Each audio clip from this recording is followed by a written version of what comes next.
जी नमस्कार। हम इस समय आपसे बात करेंगे कि किसी भी क्षेत्र में कार्य संस्कृति का ठीक से विकास कैसे करें। कोई भी शासन व्यवस्था या सत्ता या सरकार या जो भी व्यवस्थापिका, कार्यपालिका या न्यायपालिका किसी भी राष्ट्र में, किसी भी राज्य में, किसी भी देश में या राज्य राष्ट्र में कहीं भी किसी भी रूप में है, उसका जनता से यानी लोक से और प्रत्यक्ष सरकारी गतिविधियों में कार्य करने वाले लोगों से जो संबंध और साहचर्य होता है, उस संबंध और साहचर्य का ठीक ठीक विवेचन, विश्लेषण, मूल्यांकन और उसको ठीक प्रकार से संबोधित करना, एड्रेस करना बहुत जरूरी होता है। एक तो सरकार है और सरकार के नीचे सरकारी कार्य में लगे हुए लोग हैं विभिन्न श्रेणियों में, और फिर सामान्य जनमानस है। इन तीनों के बीच आपस में जो साहचर्य और समन्वय होता है, वह साहचर्य और समन्वय सबसे महत्वपूर्ण भूमिका अदा करता है सत्ता और सरकार की लोकप्रियता में, सत्ता और सरकार की लॉन्गिविटी में, जीवित उत्तरजीविता में, यानी कितने समय तक, कितने लंबे समय तक वो सत्ता या सरकार रहेगी, इस पर पूरी तरह निर्भर करता है। कार्य संस्कृति विकसित होना इसमें सबसे महत्वपूर्ण आयाम है, और ये टू वे प्रोसेस है, दो तरफा है, ऊपर से नीचे, यानी सरकार, सत्ता और सरकार में लगे हुए लोग, कर्मचारी, चाहे जिस भी श्रेणी के में कार्य करने वाले लोग हैं, किसी भी फील्ड में कार्य करने वाले लोग हैं, चिकित्सा के क्षेत्र में, इंजीनियरिंग के क्षेत्र में, शिक्षा के क्षेत्र में, कहीं भी किसी भी भूमिका में जो लोग हैं, और सामान्य जनमानस जो किसी सरकारी कार्य में नहीं है लेकिन देश और समाज के प्रति उसका भी अपना उत्तरदायित्व है, और वो अपना निजी कार्य करता है, व्यक्तिगत व्यवसाय करता है, खेती किसानी करता है, मजदूरी करता है, या सामान्य जो श्रमिक वर्ग है, जो जिसकी जवाबदेही, उत्तरदायित्व सरकार,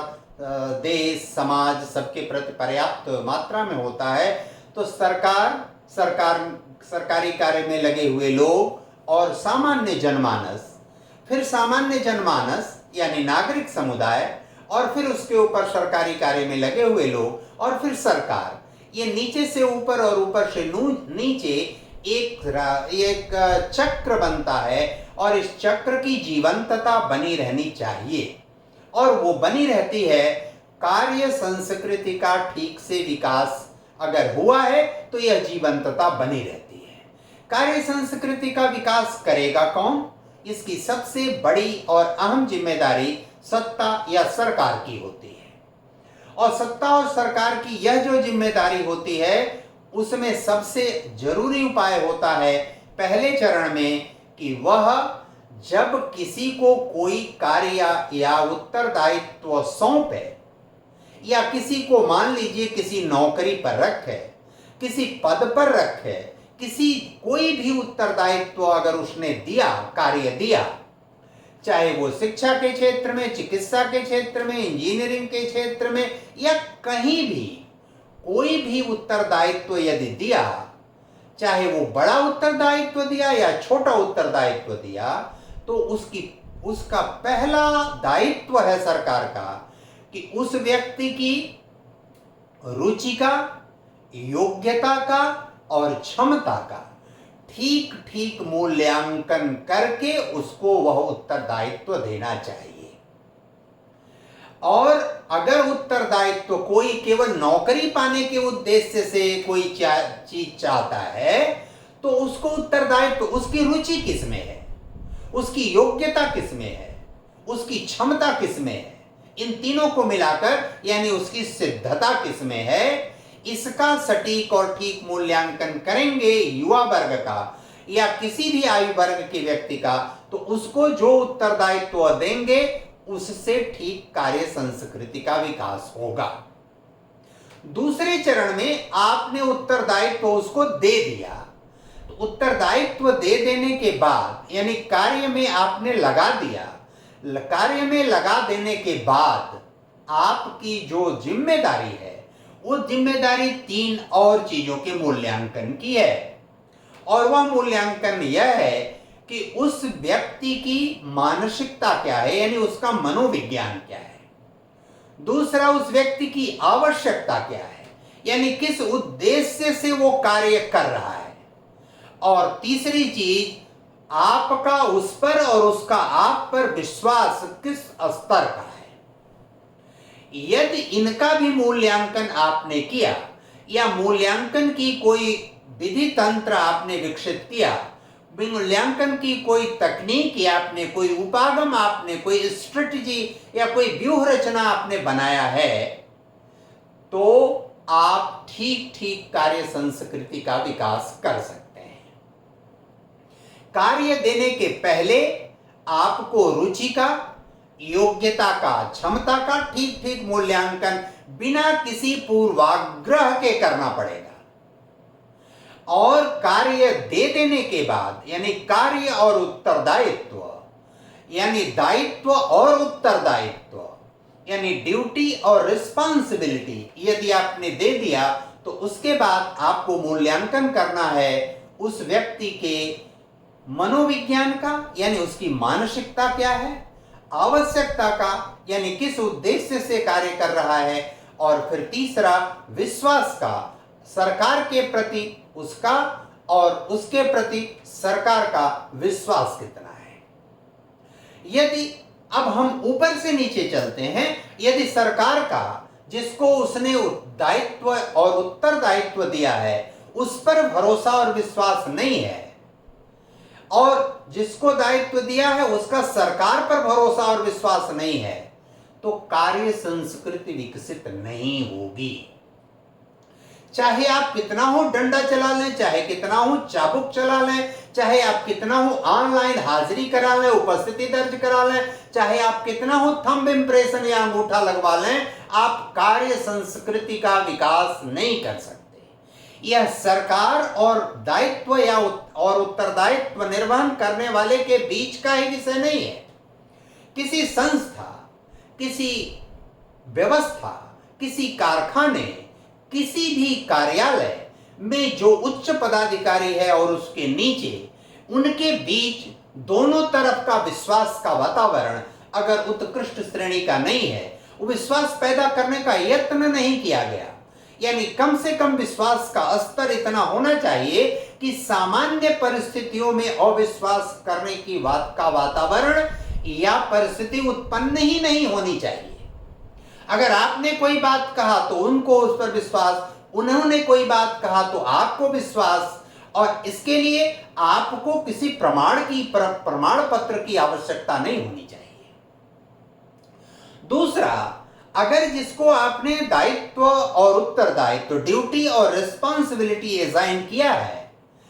वह उसकी आवश्यकता क्या है,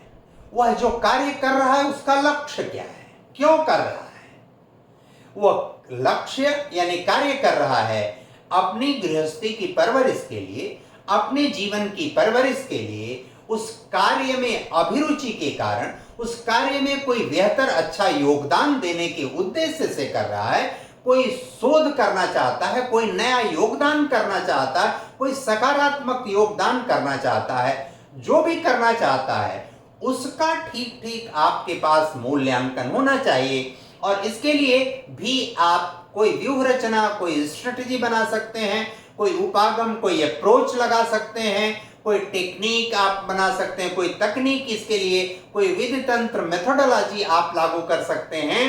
कोई भी पद्धति आप अपनाकर उस पद्धति के माध्यम से इसका असेसमेंट आपके पास आना चाहिए। और फिर इसके बाद आता है कि उसकी मानसिकता, उसका मनोविज्ञान क्या है। कई बार कोई व्यक्ति कोई कार्य करता है, उसका उसमें छिपा हुआ एजेंडा होता है और उस एजेंडे के तहत काम करता है। उसकी मानसिकता अगर सकारात्मक है, पॉजिटिव है, कंस्ट्रक्टिव है, निर्माण के दिशा में है, तो उसका मूल्यांकन, और इसका मूल्यांकन करने के लिए श्रेणीबद्ध जब पदोन्नति का वातावरण या परिस्थिति बनती है, तो उसके लिए आप जो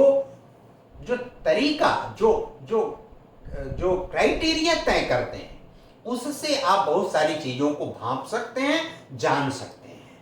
आपको इसके लिए किसी बायोमेट्रिक्स प्रणाली का प्रयोग करना, थंब इंप्रेशन लगाना, या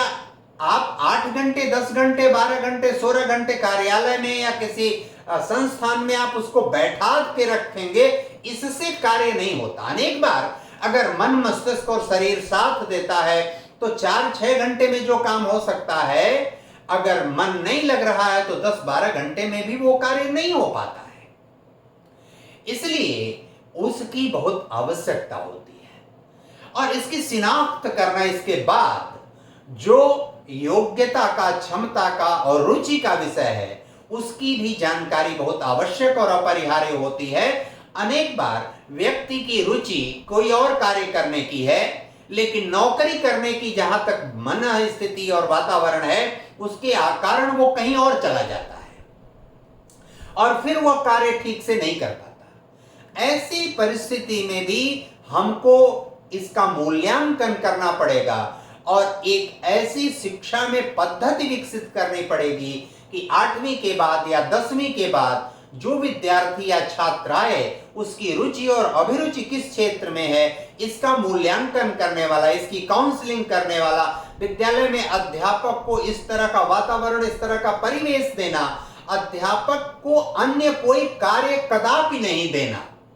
उसको यहाँ ड्यूटी, जनगणना, मतगणना, बाल गणना, जलाई, कटाई, निराई, गुड़ाई में पता नहीं कहां कहां आप ड्यूटी, पोलियो ड्रॉप पिलाने से लेकर और मिड डे मील खिलाने से लेकर न जाने क्या क्या उसके पास काम होता है। पढ़ाने के अलावा सारे कार्य उसको सौंप दिए जाते हैं और अंततः जो वास्तविक कार्य है देश की भावी पीढ़ी के निर्माण का, वह कार्य उससे नहीं लिया जाता। उसके सामने ऐसा वातावरण सृजन करना भी बहुत आवश्यक होता है।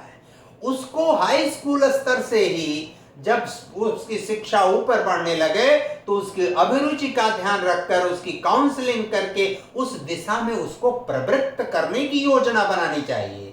ऐसा प्रावधान अगर होगा तो जितने भी प्रकार की विसंगति है वो विसंगति दूर होगी, ये बीच की खाई कम होगी और जो अविश्वास का वातावरण है वो अविश्वास का वातावरण टूटेगा। कोई भी सरकार अगर यंत्र के माध्यम से किसी को जबरदस्ती कार्य कराना चाहती है तो वो कार्य नहीं होगा। कार्य करवाने के लिए, कार्य संस्कृति विकसित करने के लिए प्रेम, सौहार्द का वातावरण, भाईचारे और विश्वास का वातावरण सृजन होना बहुत आवश्यक है। और इसलिए जो भी सरकार इस तरह के निर्णय ऑनलाइन उपस्थिति का या बायोमेट्रिक्स प्रणाली का कर रही है या करेगी या व्यवस्था बनाएगी, वह उसके लिए सुखद नहीं होगा। मेरे कहने का मुख्य उद्देश्य यही है। इससे सरकारी क्षेत्र में कार्य करने वाले लोग, सामान्य जनमानस भी प्रसन्न नहीं होगा, आपस का वातावरण ठीक नहीं होगा। कार्य संस्कृति विकसित करना एक मूलभूत आवश्यकता है, बहुत जरूरी है, सत्ता और सरकार का नैतिक दायित्व भी है और इसके लिए उसको ऐसी पद्धति विकसित करनी चाहिए। अगली कड़ी में हम इसी से जुड़े आगे के विषय की चर्चा करते हैं। धन्यवाद, नमस्कार।